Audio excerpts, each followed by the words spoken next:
அந்த வானுக்கு 2 தீபங்கள்,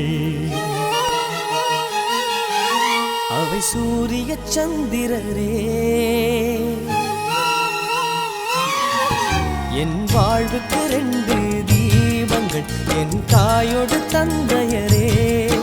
அந்த வானின் தீபம் 2ம் இல்லை என்றால் இந்த மண்ணில் உயிர்கள் இல்லையே. என் பாச தீபம் 2ம் இல்லை என்றால் என் வாழ்வில் ஒளியும் இல்லையே. ஒரு தாய் தந்தை போலே உலகில் உறவில்லையே. தாய்தானே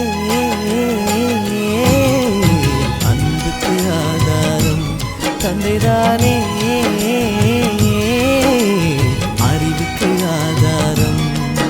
அந்த வானுக்கு 2 தீபங்கள், அவை சூரிய சந்திரரே.